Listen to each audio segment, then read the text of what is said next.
Hola, ¿cómo están? Bienvenidos a nuestro canal de Fe en Dios al Extremo. Soy tu presentador, el Padre Manuel. Hoy vamos a continuar con el camino del Evangelio de Marcos.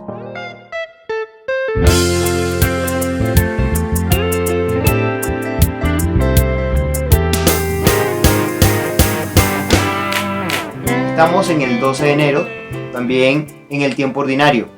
Y es allí donde vamos a seguir explorando sobre qué es lo que nos quiere comunicar Marcos. Pero como siempre, vamos a cantar la canción al Espíritu Santo.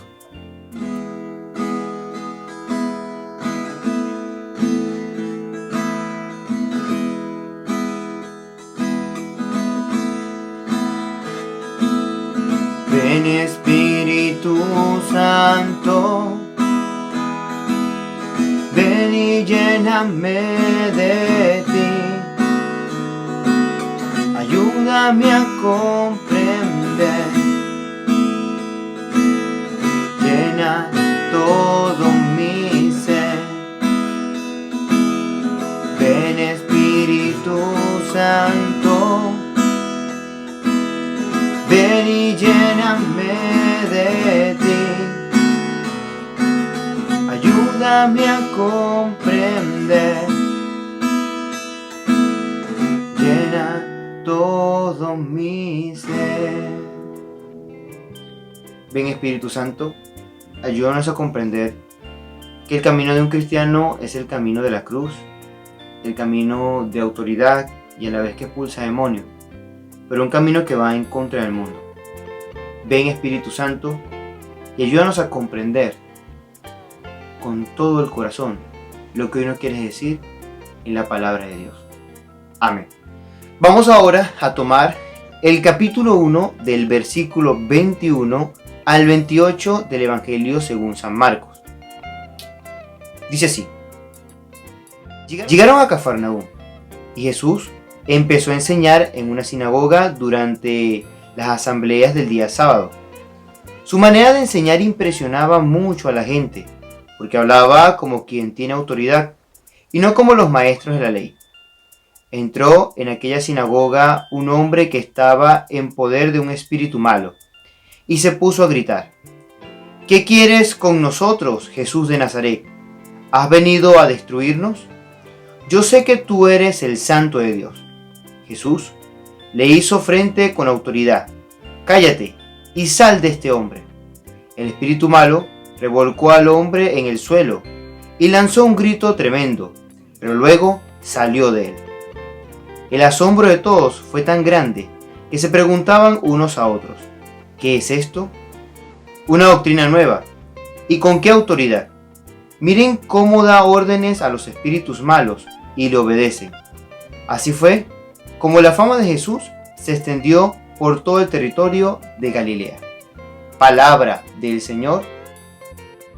Gloria a ti, Señor Jesús. Muy bien, seguimos con el camino del Evangelio según San Marcos. Y antes de comenzar la reflexión, pues es importante saber cómo está estructurado este Evangelio para que vayamos comprendiendo de manera más explícita hacia dónde nos quiere llevar el escritor, en este caso el evangelista. Primero, la narración obviamente tiene un enfoque geográfico bastante sencillo.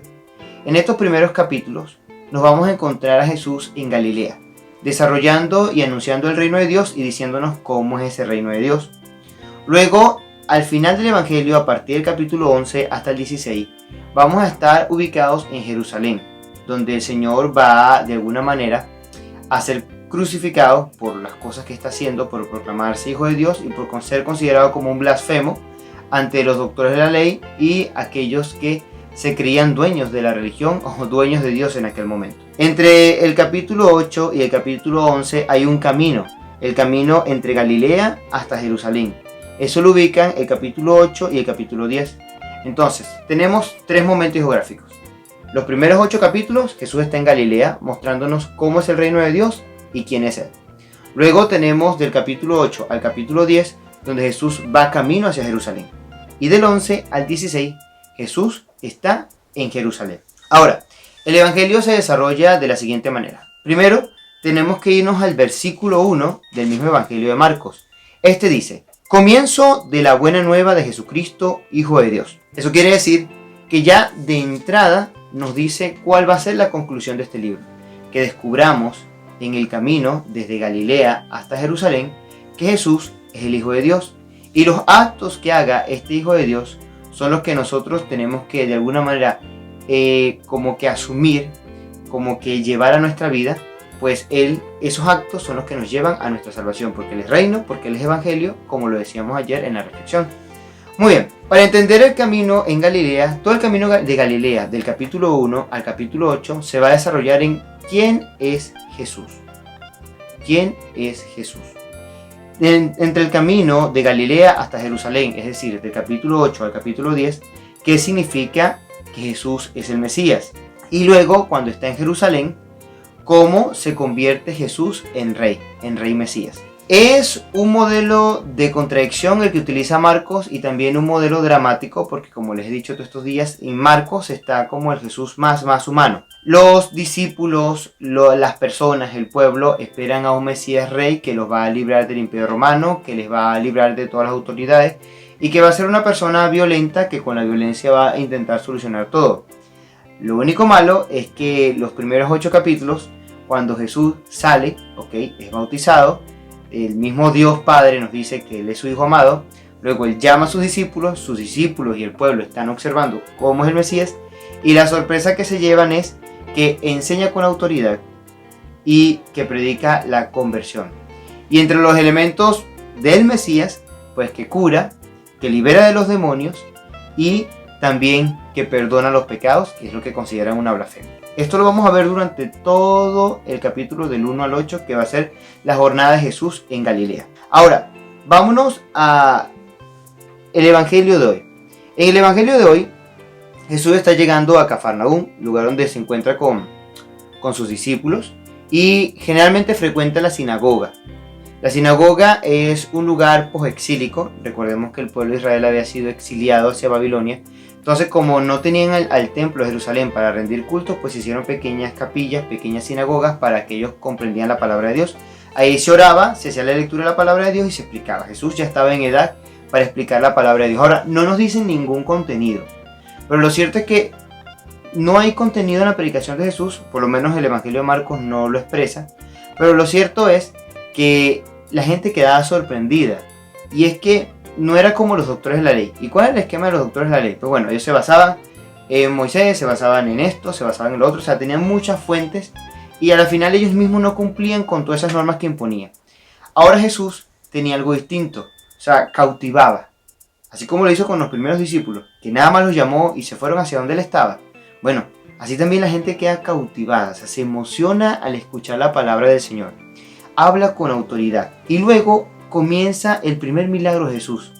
En el primer milagro de Jesús se encuentra un endemoniado y Jesús libera a este muchacho, a este joven, a este hombre de ese demonio. Entonces es una persona que habla el corazón y es una persona que de alguna manera con la gracia de Dios puede expulsar los demonios. La gente se sorprende porque, o sea, se esperan a un Mesías guerrero y ahora se están confundiendo porque se está proclamando de alguna manera como Hijo de Dios, lo vimos en el bautismo ayer, y ahora nos anuncia un reino, y el reinado de Dios, el poder de Dios, se manifiesta en la liberación de demonios, y no en la liberación de un imperio. Se manifiesta en hablar con testimonio y hablar con autoridad. Y es muy interesante, aquí comienza toda la trama donde el Señor se va mostrando como es. Va mostrando su identidad de Mesías, como aquel que es humilde, que es sencillo, que nos viene a liberar no de opresiones humanas, sino de una opresión más grave, que es la del pecado, y que el Señor viene a liberarnos de cualquier demonio. Ahora, la pregunta sería, si hay un demonio en tu vida, o un demonio en mi vida, creo que ya es momento de pedirle al Señor que también nos libere. Él tiene la autoridad, Él quiere ser tu rey, y quiere ser también mi rey. Ojalá nosotros pues lo dejemos gobernar, pero no esperemos que el Señor venga y mágicamente nos saque los demonios. No, nos vamos a dar cuenta que en el camino de Marcos es un proceso. Nuestra liberación, nuestro reconocer a Jesús como nuestro rey es un camino. Iniciamos este camino con toda generosidad, también con mucha apertura. El Evangelio de Marcos es un proceso, o así nos narra el camino con Jesús. Como discípulos nos vamos liberando de nuestros apegos, nos vamos liberando de nuestros demonios, y de eso se trata acá. Ya el Señor nos está hablando con autoridad. Ahora tú le crees, porque Dios cree en ti, pero tú crees en lo que Él te dice, que Él te puede liberar. Es lo más importante, es lo más importante. Así que si hay algo que esté dañando o carcomiendo tu corazón, ponlo en su presencia y sigamos navegando mar adentro con el Señor. Que Dios te bendiga.